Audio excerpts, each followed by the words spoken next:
వీటెన్ Telugu news కి స్వాగతం. కడప జిల్లా కడప నగరంలో ఆదరణ నిరాశ్రయుల ఆశ్రమ వసతి గృహంలో ప్రపంచ ఆరోగ్య దినోత్సవం నా ఆరోగ్యం నా నిర్వహణ Manjulavani president BCLD SNGO Jayababu Sadipiralla district labour assistant P Raj Kumar U Samsung Sunil shelter manager Anusha ఇనమార్ట్స్ of Adarana shelter old dreams Kadapa ఆధ్వర్యంలో విజయవంతంగా జరిగింది. 7వ తేదీ ఏప్రిల్ 2024వ తేదీన ఈరోజు ఆరోగ్య దినము. మేడం గారు గైడ్గా పనిచేస్తారు, అంటే స్కూల్లో టీచరు, గవర్నమెంట్ స్కూల్లో. మరి ఇక స్కౌట్స్ అండ్ గైడ్స్ అని ఉంటుంది. ఎన్సీసీ ఉంది కదా మనకు, అట్టనే స్కౌట్స్ అండ్ గైడ్స్ ఉంటుంది. ఇదేనా యూనిఫామ్? ఈ యూనిఫామ్తో పిల్లలు కూడా టీచరు గైడ్గా ఉంటారు కాబట్టి టీచర్ వాళ్ళది యూనిఫామ్ ఇది, ప్రభుత్వం ఇచ్చిన యూనిఫామ్ ఇది. పిల్లలకు ఇటువంటి సోషల్ సర్వీసు ఇటువంటివన్నీ వాళ్ళకు అలవాటు చేపిస్తుంటారు.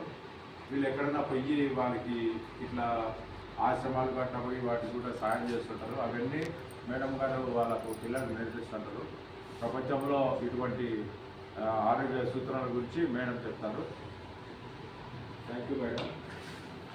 అందరికీ నమస్కారం. ఈరోజు వరల్డ్ హెల్త్ డే, ఈరోజు అంటే ప్రపంచవ్యాప్తంగా ఆరోగ్య దినోత్సవం. అంటే ఈరోజు ఏప్రిల్ 7వ తారీఖున ప్రపంచంలో అందరూ కూడా ప్రపంచ ఆరోగ్య దినోత్సవాన్ని జరుపుకుంటా ఉన్నారు. మనకి 2024 ఒక థీమ్ అనేది పెట్టింది World Health Organization, my health my right, నా ఆరోగ్యము నా హక్కు. ఇప్పుడు సార్ చెప్పినట్టు ఆ బెడ్షీట్లు ఉత్తుకోకపోతే ఏమవుతుందయ్యా? ఏమవుతుంది? మీరు అంతా గలీజ్ చేసుకున్నారు. ఆయన అయితే మోషన్ అంటే ఆయన వయసు రీత్యా కావచ్చు, ఏమైనా కావచ్చు, ఆయనకు ఆరోగ్యం బాగలేకపోవటం వల్ల. కానీ ఆ బెడ్షీట్ అంతా రోతగా చేసుకొని ఆ బెడ్షీట్ని అట్లాగే వాడితే ఏమవుతుంది? ఏమవుతుంది చెప్పాలా? మీరే చెప్పాలా? ఏమవుతుంది? ఆరోగ్యం అది అట్లాగే వాడుకోవటం వల్ల ఏమవుతుందంటే ఆ బెడ్షీట్లో క్రిములు ఉంటాయి. ఆ క్రిములు మన కంటికి కనిపించవు. కనిపించకుండానే మన ఆరోగ్యం, మన గాలి పీల్చుకుంటాం కదా, ఆ గాలి ద్వారా మన ఊపిరితిత్తులలో అయిపోవటము, వాటిలో ఏమవుతుందంటే ఆ కాలుష్యం అనేది చేరి మన ఊపిరితిత్తులు అనేది దెబ్బతినే అవకాశం ఉంటుంది. ఇంకా ఈ చర్మ సంబంధమైనటువంటి వ్యాధులు వస్తాయి, గజ్జీర కానీ తామర, ఇంకా రకరకాల రోగాలు వస్తాయి. అంటే మనం బట్టలు శుభ్రంగా పెట్టుకుంటేనే మనం ఆరోగ్యంగా ఉంటాం. మన చేతిలోనే ఆరోగ్యం ఉంటుంది, ఎక్కడా ఉండదు. మనిషి ఎవరి ఆరోగ్యము వాళ్ళ చేతిలోనే ఉంది. అంటే మనం శుభ్రంగా ఉండటము, ఏదో ఉండకాడికి తినటము, మంచిగా స్నానం చేసుకోవటము, మంచిగా పళ్ళు తోముకోవటము. ఇంకా కొంతమంది ఏం చేస్తుంటారంటే ఉదయాన్నే లేచి ఆ బ్రష్ కూడా చేసుకోకుండానే తినేస్తుంటారు. అలా చేయకూడదు. అంటే రాత్రి అంతా మనం నిద్రపోయినప్పుడు ఆ పళ్ళంతా పాచిపడుతుంది. అది కడుపు లేకపోతే నానా రకాల రోగాలు వస్తాయి. కాబట్టి ఉదయం లేవగానే బ్రష్ చేసుకోవటము, స్నానం ఉన్నకాడికి, మేడం మాకు ఇక్కడ ఏమంట ఉంటే ఉన్నకాడికి స్నానం చేసుకోండి. ఉండే చల్ల నీళ్ళు, ఏవో ఎండపొద్దుకు చేసుకుంటే కొంచెం వేడిగా ఉంటాయి నీళ్ళు, అట్లా రోజు స్నానం చేసుకోవటము. ఉతికిన బట్టలు, మేడం మేము ఎట్లా వస్తాయి మాకు ఉతికిన బట్టలు అంటే మన బట్టలు మనము వాష్ చేసుకోవాలి. గాంధీ తాత అంత గొప్పడే, ఆయన బట్టలు ఆయన ఉతుక్కుంటాడు, ఆయన బట్టలు ఆయన వేసుకుంటాడు. ఆయన ముందర మనం ఎంత టోళ్ళం కదా. కాబట్టి మన బట్టలు మనం శుభ్రంగా, ఉండే బట్టలే కావచ్చు, మనకే కొత్త బట్టలు అవసరం లేదు, బాగా కాస్ట్లీ అవసరం లేదు. ఉన్న బట్టలనే బాగా ఉతుక్కొని శుభ్రంగా వేసుకోవాలి. అది వేసుకుని ఆ పడకలు ఉంటాయి కదా, బెడ్షీట్ నీళ్ళల్లో చేయకుండా మీకు మంచిగా నీళ్ళు వస్తుంటాయి కదా, 24 గంటలు నీళ్ళు వస్తుంటాయి. ఆ బెడ్షీట్ తీసాము నీళ్ళల్లో ముంచి కొంచెం సర్ఫ్ వేసి అట్లా ముంచేస్తా చాలు. ఎండకి ఇలాగే పెట్టుకోకుండా ఎండకు ఆరేసుకోండి. ఎండకి ఎండితే ఏమవుతుందంటే దాంట్లో సూక్ష్మజీవులు ఉంటాయి, అవి చనిపోతాయి. కంటికి కనపడకుండా మన శరీరంలో అయిపోయి నానా రకాల రోగాలు పుట్టిస్తాయి. మంచిగా శుభ్రంగా ఎవరైతే ఉంటారో వారు ఎంత వయసు వచ్చినా ఆరోగ్యంగా ఉంటారు.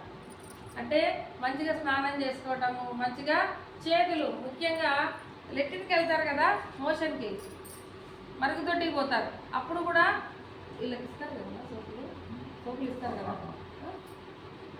శుభ్రంగా చేతిని సబ్బుతో కడుక్కోవటము, ఏదైనా పని చేసినప్పుడు శుభ్రంగా చేతులు కడుక్కోవటము. ఇలా చేస్తే మన చేతిలో అంటే రకరకాల సూక్ష్మ, నేను ఇక్కడ పట్టుకున్నా ఇప్పుడు నా కంటికి కనపడలే, కానీ రకరకాల సూక్ష్మజీవులు నా చేతికి అంటుకుంటాయి. ఈ చేతిని నేను ఇలాగే కడగకుండా నేను ఇంటికి పోయి భోజనం చేస్తున్నాను అనుకోండి, అదేమైతే అంటే దీనికి ఉన్న సూక్ష్మజీవులన్నీ నా చేతి ద్వారా నా కడుపులోకి పోయి నా కడుపులో రకరకాల రోగాలు రావచ్చు.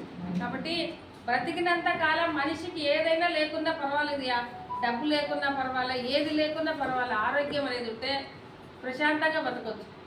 అదే లేకపోతే మన దగ్గర ఎంత డబ్బులున్నా ఎన్ని సౌకర్యాలున్నా కూడా వేస్ట్.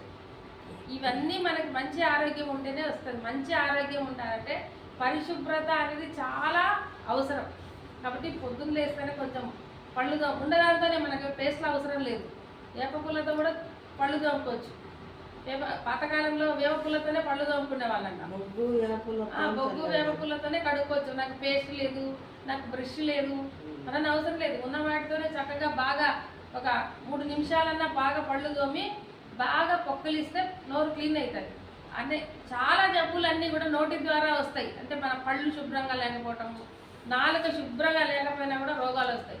ఈ నోట్లో ఉండేదంతా కడుపు లేకపోవటం, కడుపులో రకరకాల రోగాలు రావడం. కాబట్టి మనం నోరును శుభ్రంగా పెట్టుకోవాలి, చేతులను శుభ్రంగా పెట్టుకోవాలి, మన శరీరాన్ని కూడా శుభ్రంగా పెట్టుకోవాలి. అంటే స్నానం చేయటము, మనకు పెద్ద పెద్ద బట్టలు లేకుండా ఉన్న వాటినే ఉతికి వేసుకోండి, ఉండే వాటినే ఉతికి వేసుకోవటం. మన పడక శుభ్రంగా బెడ్షీట్ని బాగా ఉతికి కనీసం ఒక వారానికైనా నీళ్ళు తీసి వేసుకోండి, లేకుంటే నానా రకాల రోగాలు వస్తాయి.